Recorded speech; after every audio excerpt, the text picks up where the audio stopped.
In this lecture, we will discuss kernel of homomorphism. So we start the definition of kernel of homomorphism.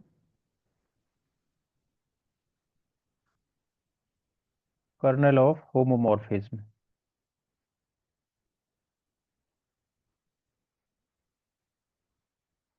So we have discussed about homomorphism, isomorphism, and endomorphism. Now we start with kernel of homomorphism. So we define kernel of homomorphism as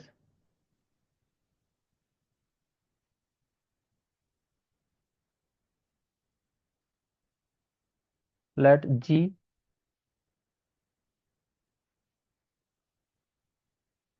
and G dash be two groups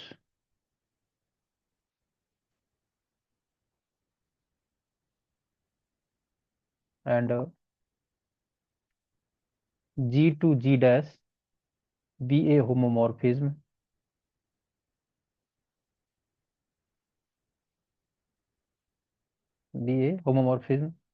So then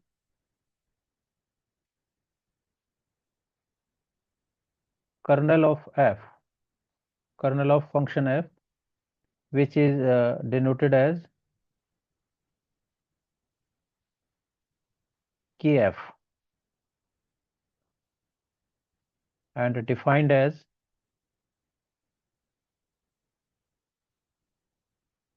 kf is equal to k is equal to x, x belongs to g such that fx is equal to e dash. So fx, that means x be the member of k, so which x belongs to g, then x be the member of k. So fx is equal to e dash. So we focused on this fx equal to e dash. The element of any element which belongs to G is equal to E dash. So this satisfies, so then we can say that this is the kernel of homomorphism.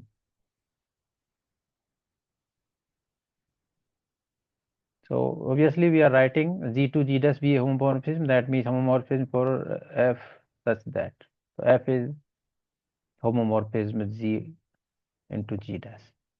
Now, when we understand this, so we can take the mapping. So for mapping, that means this is G, G be any group, and this is another G dash be any another group. So the element of G dash we can take as E dash, and some element, we can say that some element of G which are the member of K. So the image of every element of K or G is equal to E dash. That means constant image under the mapping F. So we can say that this K is a kernel of homomorphism. This K is called kernel of homomorphism. Now, let us take one theorem related to kernel of homomorphism. So for a theorem, we write down the statement of the theorem.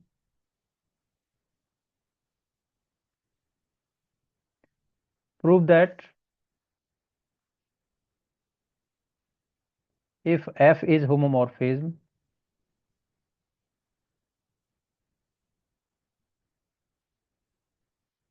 of a group G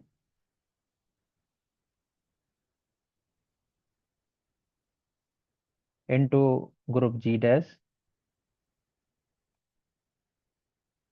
with kernel K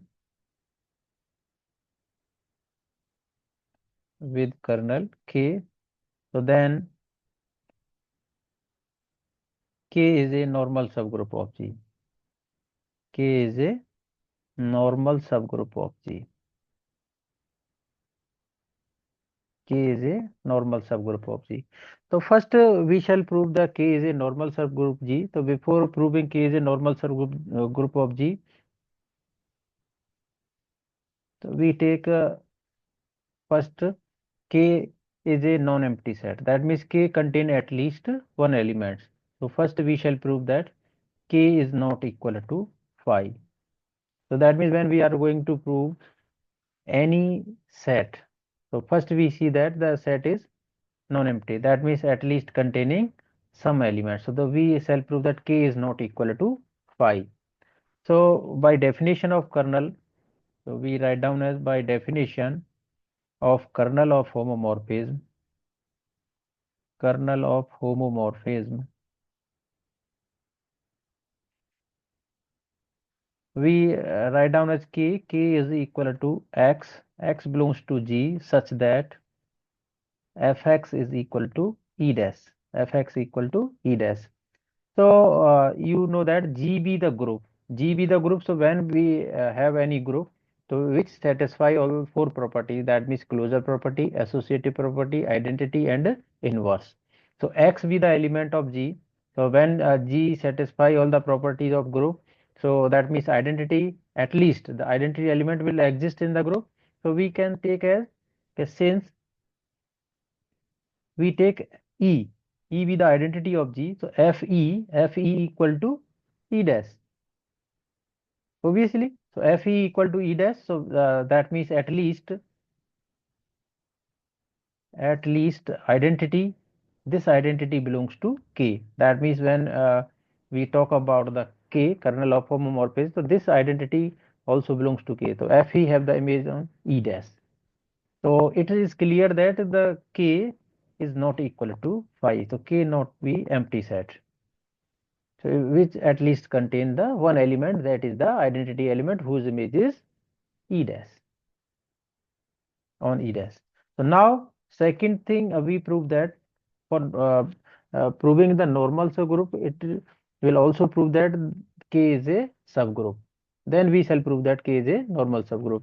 Now to prove that K is a subgroup of G, K is a subgroup of G.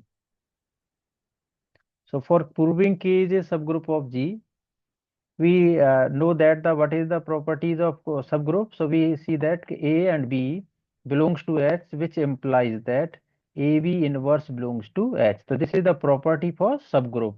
We remember this. So now, so we take two elements. So let we are using two elements. So that is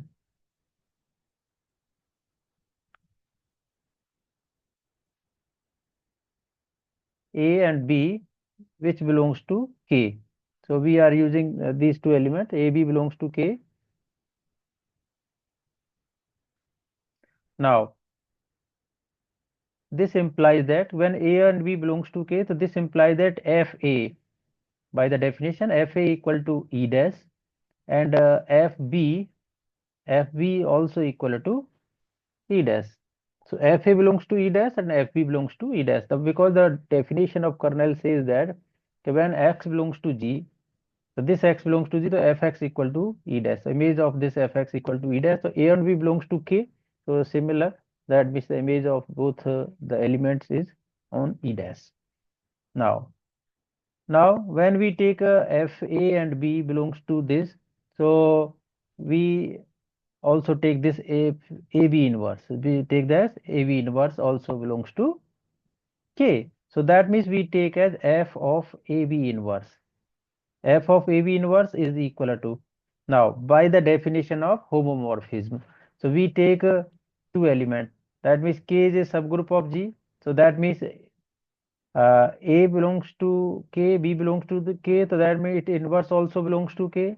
Yes, so its inverse belongs to K, so that means FAB inverse equal to can be written as FA into FB inverse. So by definition of homomorphism, we write down as by definition of homomorphism. So FA into FB inverse. Now this we can write down as FA. So FA and FB inverse. So FB inverse can be written as FB to the whole inverse. Yes, we have proved the one theorem. So the theorem says that FA inverse can be written as FA to the whole inverse for homomorphism. When F, okay, so by using the property or theorem, FB inverse is equal to FB to the whole inverse. So FB to the whole inverse.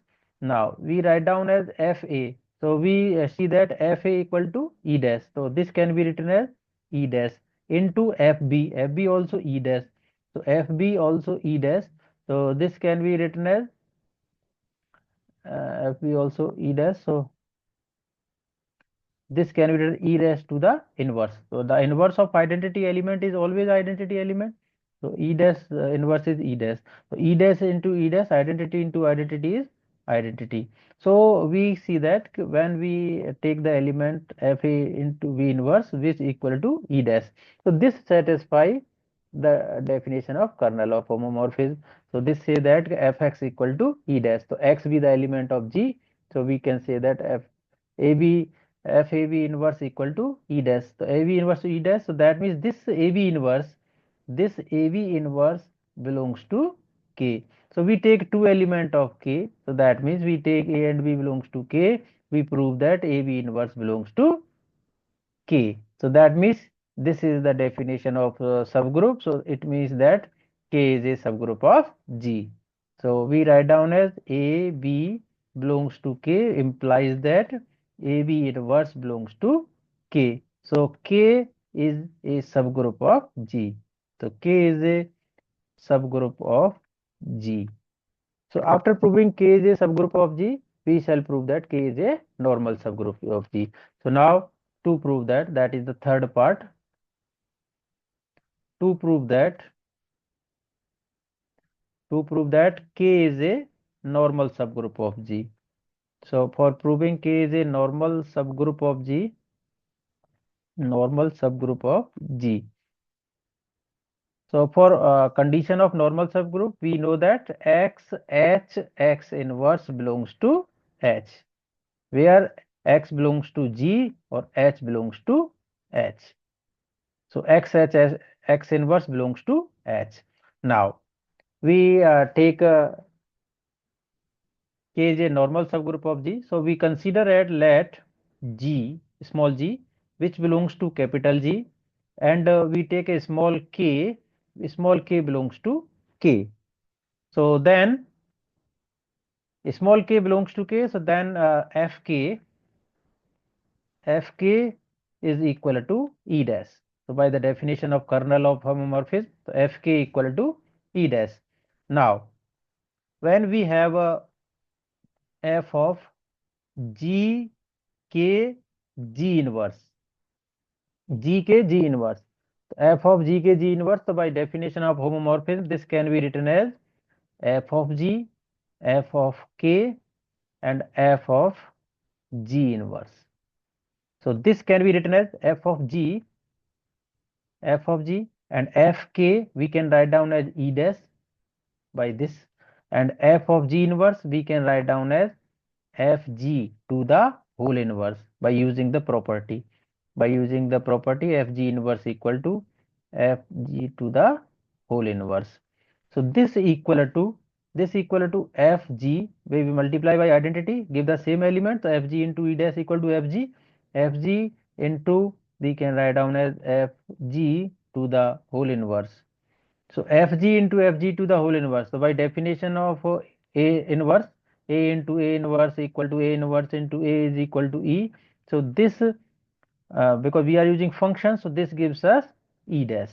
Fg into fg to the whole inverse equal to e dash. So we see that f of g k g inverse is equal to e dash. So then we can write down as g k G inverse belongs to K. So G inverse belongs to K. So thus we can write down as, when we take G belongs to G, K belongs to K, implies that G K G inverse belongs to K. So hence K is a normal subgroup of G. So hence K is a normal subgroup of G. K is a normal subgroup of G. Now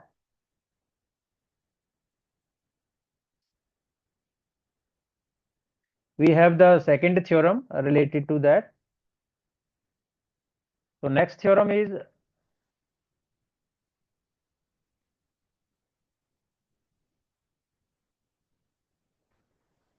let G and G dash be any two groups,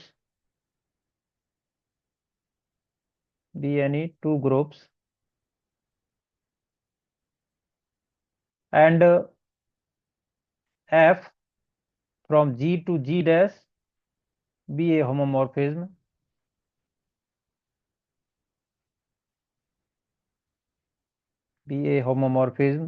So then F is an isomorphism if and only if kernel K is equal to E. K is equal to E for identity elements. So F is homomorphism. Now then F is an isomorphism is if and only if K is equal to identity, that is K contain only identity element. So now we shall prove this theorem. So for proving this theorem we take as let the homomorphism F, we have already discussed this homomorphism to isomorphism, that let the homomorphism F is an isomorphism is an isomorphism if F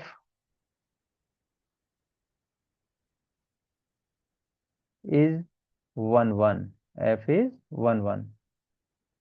So function is 1 1. So then we can say that a homomorphism F is an isomorphism. So to prove that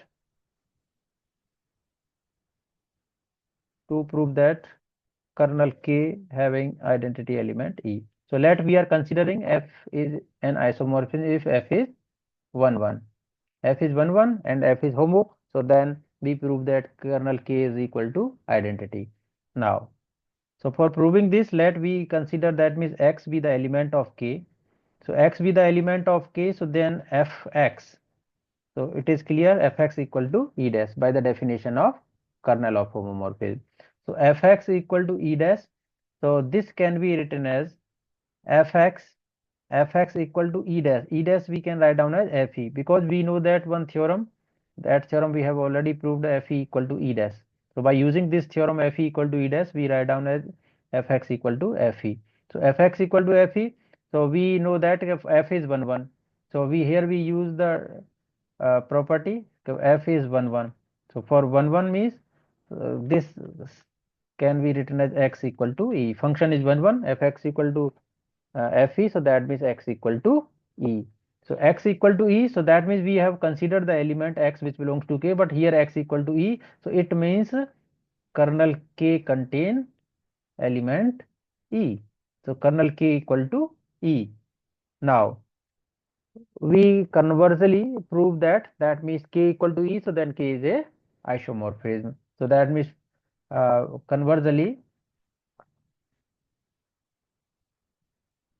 let us assume that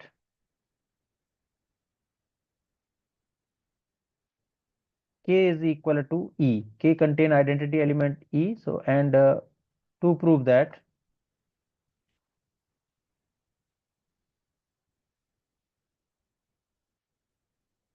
homomorphism F is 1 1.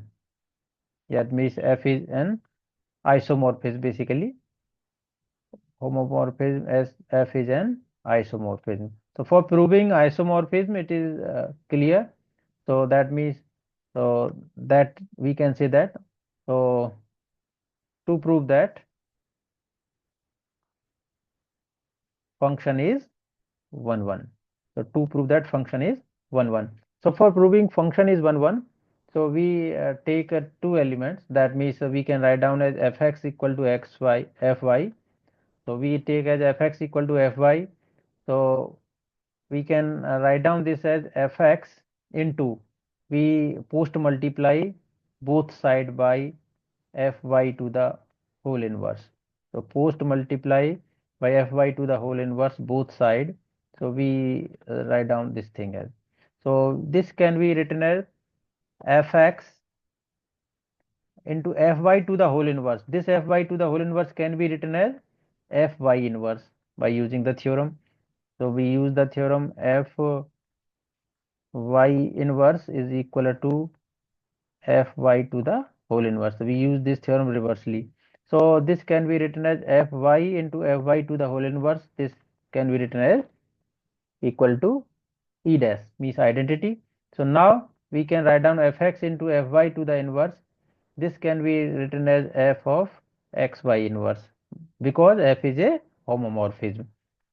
So f is homomorphism. F is homomorphism, so this can be written as f xy inverse equal to e dash. So f xy equal to e dash. So it is clear that xy inverse belongs to k.